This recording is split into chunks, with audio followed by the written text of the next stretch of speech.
बच्चों। अब आज हम डिस्कस करेंगे फंक्शंस ऑफ सेल मेम्ब्रेन और प्लाज्मा मेम्ब्रेन। लास्ट लेक्चर में हमने स्ट्रक्चर कंपोजिशन स्ट्रक्चर स्टडी किया था सेल मेम्ब्रेन का, और सेल मेम्ब्रेन को नेम दिया था यूनिट मेम्ब्रेन। यूनिट मेम्ब्रेन क्या है? एक ही ऐसी मेम्ब्रेन है तो जितने भी, चाहे वो ऑर्गेनेल्स हो चाहे वो न्यूक्लियस हो, जैसे हम जानते हैं न्यूक्लियस सेल का एक मेन कंपोनेंट है, तो जितने भी स्ट्रक्चर हैं इन सभी की डिलिमिटिंग मेम्ब्रेन मीन्स इनकी जो आउटर बाउंड्री है वो सब कौन है? वो सेल मेम्ब्रेन तो होगी सभी में। इसलिए कुछ साइंटिस्ट ने इसको नेम दिया था यूनिट मेम्ब्रेन। हालांकि उसमें राइबोसोम एक्सेप्शंस होते हैं, राइबोसोम में तो मिलती नहीं मेम्ब्रेन। ठीक है, तो मेन फंक्शन सेल मेम्ब्रेन का क्या है? मेन फंक्शन सेल मेम्ब्रेन का, जैसा आप यहाँ देख रहे हैं, ये ट्रांसपोर्ट में हेल्प करती है। ट्रांसपोर्ट का मीनिंग क्या हो गया कि ये सेल में आउटर बाउंड्री होने की वजह से कोई भी मॉलिक्यूल इनसाइड आएगा, इनसे आउट जाएगा, तो जो यहाँ से आना जाना होगा वो कौन रेगुलेट करेगा? वो रेगुलेट कौन करेगा? रेगुलेट वो सेल मेम्ब्रेन करेगी। अपन जानते हैं ना, कहीं सिटी में अपन एंटर करते हैं तो वहाँ चुंगी आता है, पे करते हैं ना उसके लिए, तो वो आना जाना क्या वो रेगुलेट, वहीं से सब एंट्री होती है। तो ये सेल मेम्ब्रेन कोई भी मॉलिक्यूल अंदर आएगा या अंदर से बाहर जाएगा उसको रेगुलेट करेगी, और वही इसकी प्रॉपर्टी है मेन, जिसको हम बोलते हैं ट्रांसपोर्ट। तो ये जो ट्रांसपोर्ट है ये किस टाइप का होता है और इसमें क्या क्या हेल्प करते हैं? बिकॉज इसमें स्ट्रक्चर में तो सिंपल डायरेक्ट वाले क्वेश्चन आते हैं, बट यहाँ पर जो क्वेश्चन है यहाँ पर वो फिजियोलॉजी फंक्शन वाले भी क्वेश्चन आते हैं। तो फिजियोलॉजी फंक्शन वाले क्वेश्चंस में क्या है भाई, कौन सी ऐसी प्रोटीन है जो वाटर मॉलिक्यूल्स को ही परमिट करेंगे, बाकी किसी को नहीं करेंगे। लिपिड कभी भी कैरियर नहीं होता, कैरियर प्रोटीन्स नेम से पता लग रहा है, तो प्रोटीन्स ही हमेशा कैरियर होती हैं। तो इसमें सिंपल से पहले अपन टर्मिनोलॉजी में समझें, passive transport, active transport and cytosis, that is vesicular transport. तो जो पैसिव ट्रांसपोर्ट होता है उसमें कभी भी एनर्जी की रिक्वायरमेंट नहीं होती। एक्टिव ट्रांसपोर्ट होता है उसमें एनर्जी की रिक्वायरमेंट होती है। और उसके बाद जो वेसिकुलर है तो उसमें वेसिकल्स बनती हैं। भाई सेल में कोई लिक्विड आ रहा है, कहीं से कोई सॉलिड आ रहा है, उसको अंदर ले जाना है तो उसके चारों तरफ वेसिकल बन जाएगी, उसको वो अंदर ले जाएगा, फ्री कर देगा। इसको हम बल्क ट्रांसपोर्ट भी कहते हैं। ठीक है, तो ये जो पार्ट है passive transport, along with the concentration gradient that is from higher to lower concentration। Passive transport हमेशा कॉन्सेंट्रेशन के along with होता है, और एक्टिव तो यहाँ पैसिव यहाँ एक्टिव, तो इसका ऑटोमेटिकली क्या हो जाएगा, इसके ऑपोजिट हो जाएगा ना, along with concentration gradient, यहाँ अगेंस्ट विद कॉन्सेंट्रेशन ग्रेडियंट। इसको बहुत सिंपल एग्जांपल से अपन समझ सकते हैं। भाई हम स्विम कर रहे हैं किसी रिवर में, किसी नदी में स्विमिंग कर रहे हैं, नहा रहे हैं, तो रिवर का जो फ्लो है, जिस डायरेक्शन में रिवर का फ्लो है, अभी रिवर का फ्लो है इस डायरेक्शन में, अपन यहाँ आराम से ऐसे इसके साथ साथ ही चले गए, तो अपन क्या है, पैसिव है ना, अपनी एटीपी कंज्यूम नहीं हो रही, अपनी एनर्जी एटीपी खर्च ही नहीं हो रही, पैसिवली फ्लोट कर रहे हैं अपन, जिधर डायरेक्शन है उधर। तो सेम यहां पर भी है, हायर टू लोअर। अब ये सेल, यहां पर वाटर का अमाउंट, वाटर का कॉन्सेंट्रेशन ज़्यादा है, यहां पर लेस है, तो फ्रॉम हायर टू लोअर यहां पर वाटर आ गया। सिंपल प्रोसेस, पैसिव ट्रांसपोर्ट, कोई एनर्जी यूटिलाइज नहीं हुई। अब इसका ये रिवर्स है एक्टिव, तो इसमें क्या होगा, रिवर फ्लो का डायरेक्शन ये है वाटर करंट्स का, और हम क्या है, हम इस डायरेक्शन में स्विम करते हुए आ रहे हैं, अपोजिट टू दिस। तो क्या होगा, अपनी एनर्जी खर्च होगी ना, एटीपी अपनी खर्च होगी, और क्या हो गया, ये अगेंस्ट, तो ये बिल्कुल इसका रिवर्स हो गया, along with against constant gradient. ये हायर से लोअर जाएगा तो ये लोअर से हायर आएगा। अब ये अगेंस्ट जा रहा है, उसके उल्टा जा रहा है, इट मीन्स यहां पर क्या जरूरत होगी, एटीपी इज रिक्वायर्ड। ठीक है, तो पहले ये बेसिक डेफिनेशन अपने समझ में आई होगी सभी बच्चों को। अब आगे देखें, तो ये जो एक्टिव ट्रांसपोर्ट और पैसिव ट्रांसपोर्ट है, पैसिव ट्रांसपोर्ट क्या होता है, पैसिव ट्रांसपोर्ट जो डिफरेंट टाइप के फिजियोलॉजी में मैकेनिज्म है ना, अपन जानते हैं ऑस्मोसिस, डिफ्यूजन, उसी के थ्रू होगा पैसिव।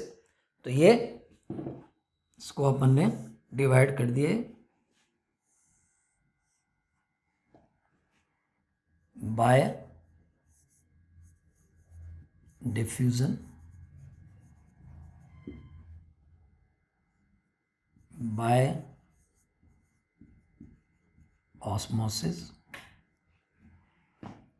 और फिर एक टर्म आता है felicitated diffusion.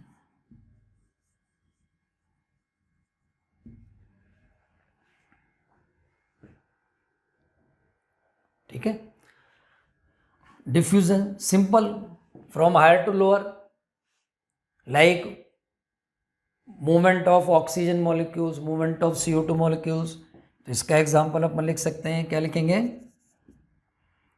O2 CO2 molecules का मूवमेंट हो रहा है simple, from higher to lower concentration, उसको नेम दे दिया डिफ्यूजन।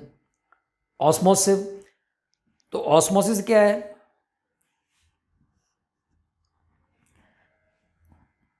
ये मेम्ब्रेन है,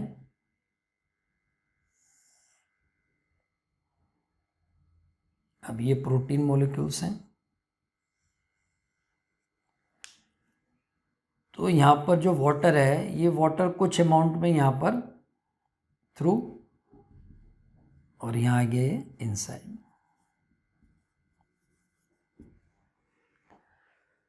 तो एक तरह से क्या हो गया, ये passive diffusion of water.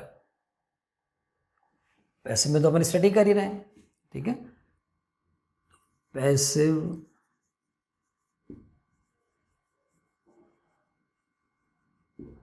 Diffusion of water is called osmosis.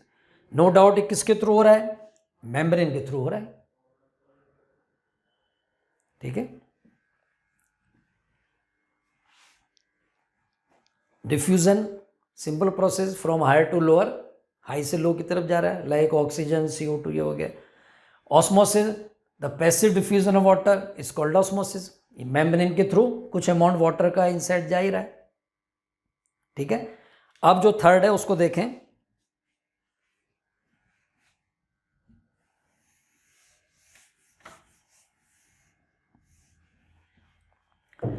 अब डिफ्यूजन जो होता है वो फैसिलिटेट भी होता है। ठीक है, जिसको अपन लिखते हैं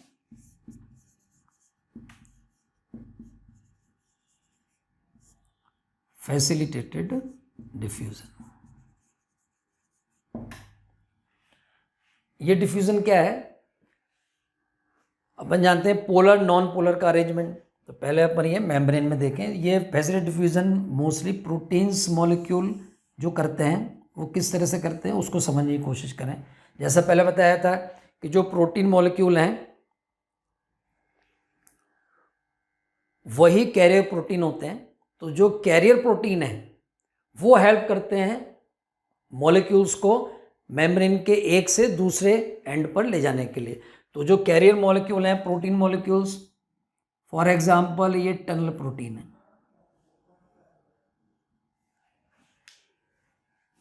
ये कैरियर प्रोटीन है।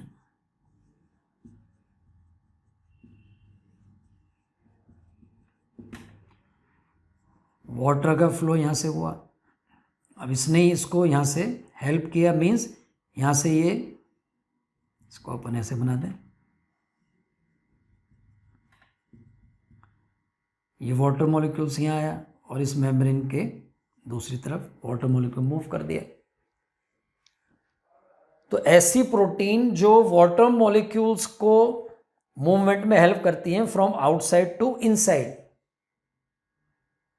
ऐसी कैरियर प्रोटीन को क्या नाम देते हैं? ऐसी कैरियर प्रोटीन को नाम देते हैं aqua protein, that is aquaporins. Aqua means water. भैया भी बताया कुछ पार्ट तो ऑस्मोसिस से हो ही रहा है ना, पैसिव डिफ्यूजन हो ही रहा है, वो तो है ही, लेकिन वाटर पोलर मॉलिक्यूल है और यहाँ पर ये सारा नॉन पोलर पार्ट है। इसको अपन यहाँ इस तरह से बना लें, ये हेड, ये हेड, ये क्या है? ये फैटी एसिड है, ये फैटी एसिड। तो जो सेंट्रल पार्ट है ये तो फैटी एसिड वाला है, नॉन पोलर है, और ये पोलर मॉलिक्यूल यहाँ से आएगा, अंदर आएगा तो बहुत ज़्यादा अमाउंट में ये यहाँ से मूव कर ही नहीं सकता, तो थोड़ा थोड़ा तो यहाँ से जा ही रहा है ना जो ऑस्मोसिस के थ्रू जा रहा है। बट वहाँ ऐसे प्रोटीन मॉलिक्यूल्स हैं जिनको कैरियर प्रोटीन करें जो यहाँ तक इसको उलझने ही नहीं देंगे ना, ये सीधे इसके अंदर से, मतलब ये एक तरह का फ्लाईओवर हो गया भाई, हमको नीचे के रास्ते जाना ही नहीं जहाँ ट्रैफिक जाता है, ये फ्लाईओवर से आएगा सीधे। तो ऐसे कैरियर प्रोटीन मॉलिक्यूल जो वाटर को मूवमेंट में हेल्प करते हैं उसको अपन बोलते हैं एक्वापोरेंस, जो जैसा बन जानते हैं एनसीईआरटी में दिया है ये, एंड मोस्टली 6 to 8 है, बट इसका एक जो हायर साइड में 8 टाइप के ये एक्वापोरेंस प्रोटीन होते हैं, ठीक है। इनका शेप कभी भी चेंज नहीं होता। तो ये फैसिलिटेट किसने किया? इस वाटर की मूवमेंट को फैसिलिटेट किसने किया? कैरियर प्रोटीन ने किया, और वाटर वो कर रहा है तो उसको एक्वापोरिन एक अलग से नाम दे दिया।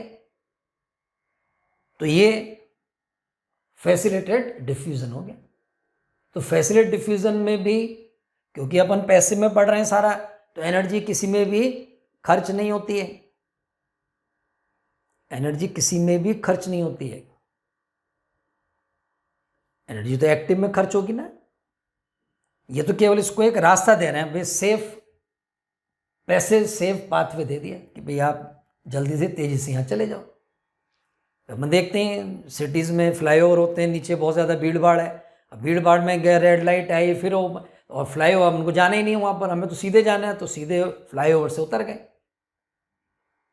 अब ये टनल के फॉर्म में बिहेव कर रही है, तो इसको ही कई बार नेम देते हैं ट्रांस मेम्ब्रेन टनल प्रोटीन। तो ट्रांस मेम्ब्रेन टनल प्रोटीन कौन सी हो गई?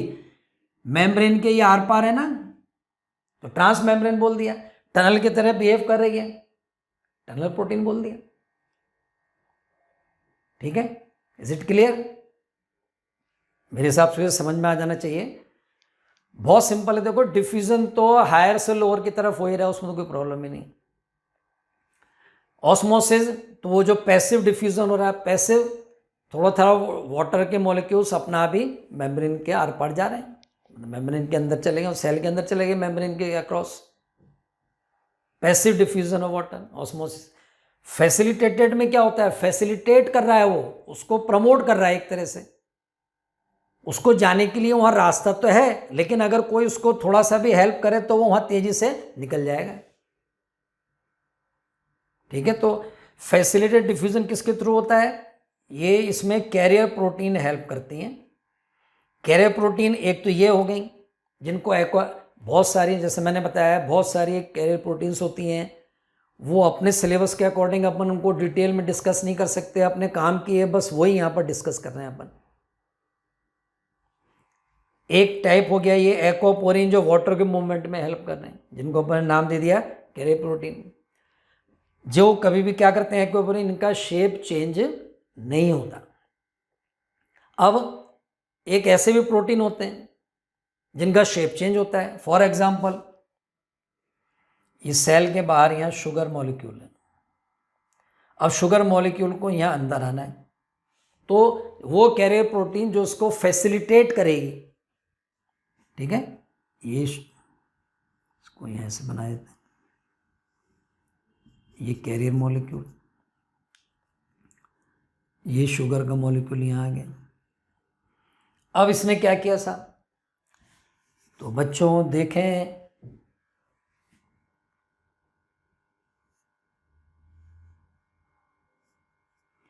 इसने शुगर मॉलिक्यूल को अपने साथ अटैच कर लिया और ये इसका शेप ये ऐसे हो गया, ऐसे हो गया ना, ये ऐसे हो गया, ये यहाँ आ गया ग्लूकोज शुगर मॉलिक्यूल।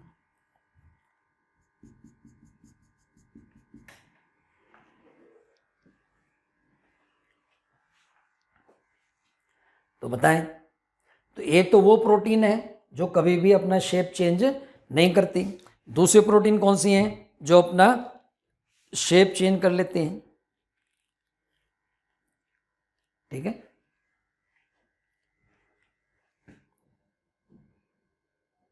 तो ये भी कैरियर प्रोटीन है, ये भी कैरियर प्रोटीन है।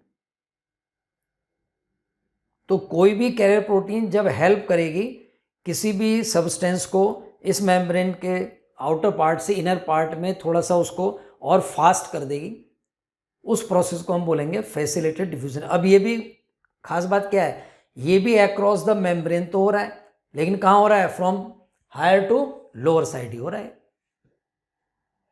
कहाँ हो रहा है, हायर टू लोअर साइड ही हो रहा है। ठीक है, इन्हीं को कई बार नेम दे देते हैं चैनल प्रोटीन।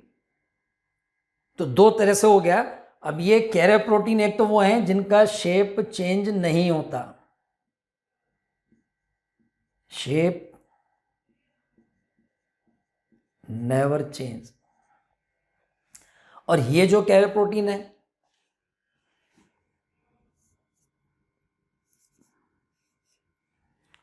ये कैरियर प्रोटीन अपना शेप चेंज कर सकते हैं। फॉर एग्जाम्पल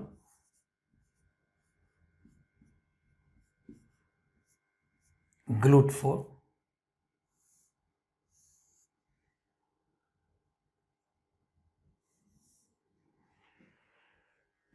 एक्वापोरिन, जैसा नाम से पता लग रहा है पोरिन प्रोटीन है, पोरिन, एक्वा वाटर, उनको परमिट कर रही है। ये GLUT4 कौन सा है, ये शुगर के लिए आता है, शुगर मॉलिक्यूल के लिए कैरियर प्रोटीन, इसका नाम हो गया GLUT4 एग्जाम्पल। दोनों ही इंपॉर्टेंट एग्जाम्पल हैं। ये क्लियर हो गया सभी को, पैसिव ट्रांसपोर्ट। अब अपन एक्टिव पर आते हैं। तो एक्टिव ट्रांसपोर्ट क्या है, जैसे यहां अपन देख रहे हैं, एक्टिव ट्रांसपोर्ट कैसा होगा, अगेंस्ट कॉन्सेंट्रेशन ग्रेडियंट होगा, दैट इज यहां पर एटीपी एनर्जी रिक्वायर्ड होगी, ATP is required, most important. अब जब एटीपी रिक्वायर्ड है तो यहां पर जो प्रोटीन हेल्प करेंगे, जो एक पंप की तरह काम करता है, जिसको हम बोलते हैं प्रोटीन पंप, प्रोटीन पंप बोलते हैं साहब इसको।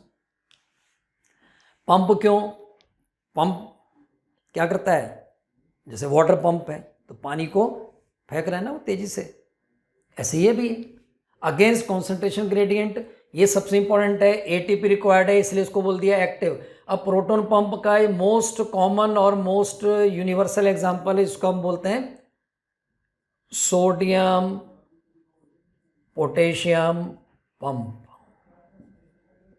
कौन सा, सोडियम और पोटेशियम पंप।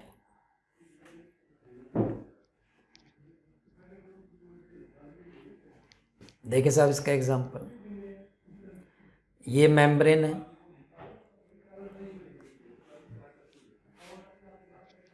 मेम्ब्रेन में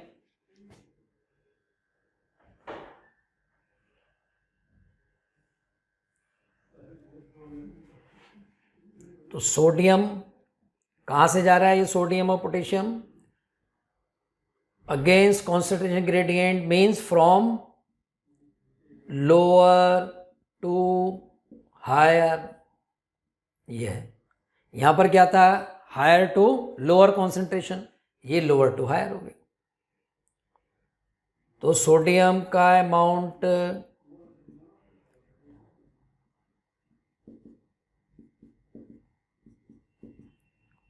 तो ये तो हो गया protein as a carrier. Potassium membrane के बाहर कम होता है, सोडियम मेम्ब्रेन के अंदर। तो ये यहाँ पर अमाउंट लो है, यहाँ इसका अमाउंट लो है, पोटेशियम यहाँ से यहाँ आ गया। इस प्रोसेस में 1 एटीपी कंज्यूम हो गई, 1 एटीपी खर्च हो गई।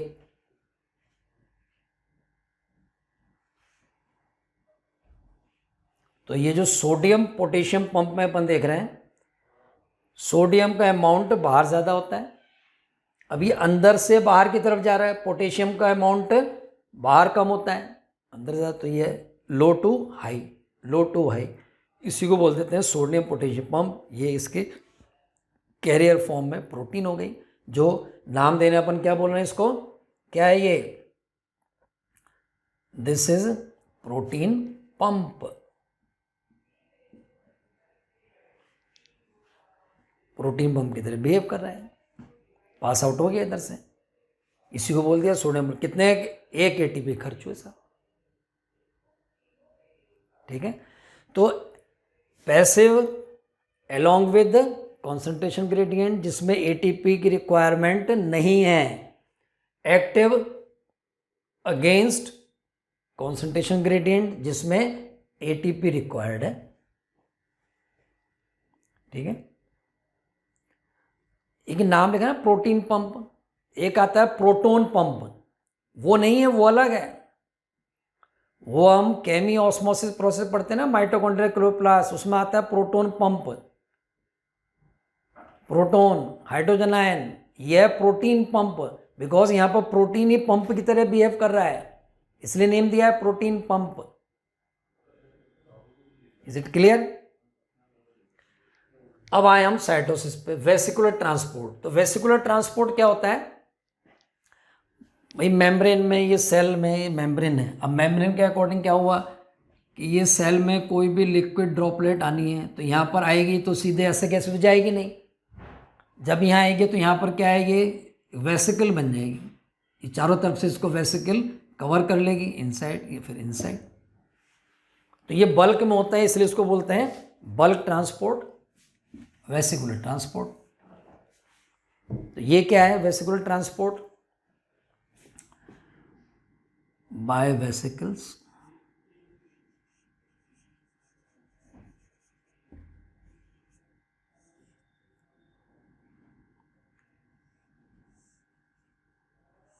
तो इसमें 2 पार्ट आएंगे,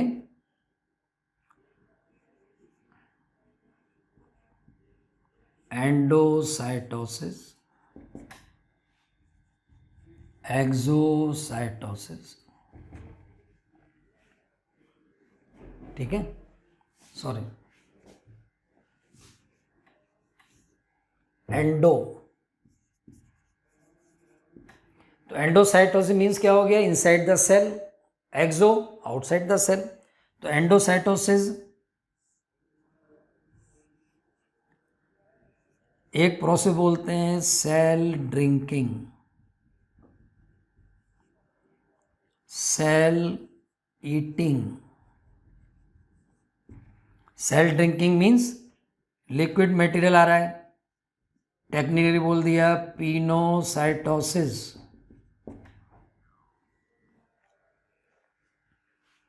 ठीक है। Cell eating phagocytosis. Exocytosis outside the cell, इसको बोल देते हैं सेल वोमिटिंग।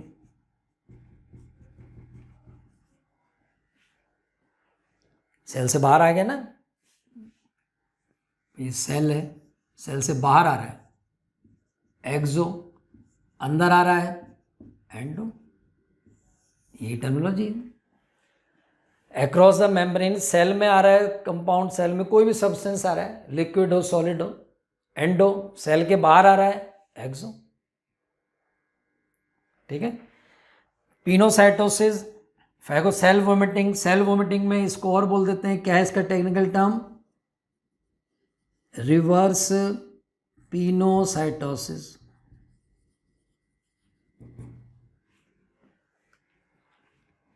रिवर्स पिनोसाइटोसिस, भाई जो सेल ने ड्रिंकिंग की थी वो वोमिट कर दी, बाहर लौटा दी, रिवर्स पिनोसाइटोसिस, ठीक है। तो ये फंक्शन हो गया सेल मेम्ब्रेन और प्लाज्मा मेम्ब्रेन का। तो इसमें अपन बहुत ही सिंपल सी और बहुत ही इंपॉर्टेंट पॉइंट्स हैं जो एक बार हम फिर समराइज करेंगे। पैसिव ट्रांसपोर्ट में डिफ्यूजन सिंपल प्रोसेस के थ्रू होता है, osmosis that is the passive diffusion of water. Facilitated diffusion जो होता है ये प्रोटीन कैरियर की हेल्प से होता है। They are so many protein carriers जो हम एक लिस्टिंग नहीं कर सकते कि भाई इसमें ये ऐसा होगा ऐसा होगा।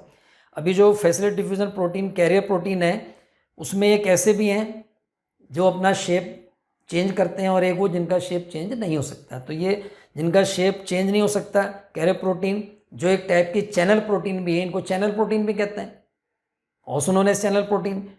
तो वो एक्वापोरिन्स हैं, जो 8 टाइप के एक्वापोरिन्स यहाँ पर जो लिखे हैं। दूसरा, ऐसे कैरियर प्रोटीन मॉलिक्यूल्स जो शेप चेंज करते हैं, ठीक है। शेप चेंज कैसे कर रहे हैं, ये इधर थे अब ये इधर आ गया तो इसने इसको रिवर्स करके कहाँ शुगर यहाँ आ गया। इसका एग्जाम्पल है ग्लूटाथोन फॉर शुगर, मेम्ब्रेन प्रोटीन।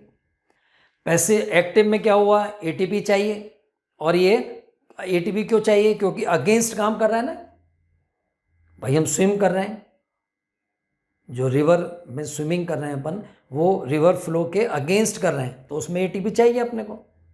वो ATP from lower to higher, यहाँ था हायर टू लोअर, यहाँ हो गया लोअर टू हायर। तो ये एक पंप की तरह बिहेव करती है प्रोटीन, इसलिए इनको नेम दे देते हैं प्रोटीन पंप्स, जिसका one of the most classical example है सोडियम पोटेशियम पंप। तो ये सोडियम पोटेशियम पंप है जिसमें लो टू हाई मूवमेंट हो रहा है through the protein as a carrier, that is pump protein. अब थर्ड आया साइटोसिस, जो इसका टेक्निकल वेसिकुलर, वेसिकल्स के फॉर्म में सेल के अंदर लिक्विड जाएगा, सेल के अंदर सॉलिड भी जाएगा और बाहर भी निकलेगा। तो जब एंटर करेगा, जिसको एंटर को प्रोसेस बोला है endocytosis, inside the cell, exo बोला है that is outside the cell. Is it clear? Pino phago, pino liquid droplet, phago the solid food. Cell vomiting that is reverse pinocytosis, बोल दिया cell vomiting, ठीक है। ये रहा फंक्शन ऑफ प्लाज्मा मेम्ब्रेन।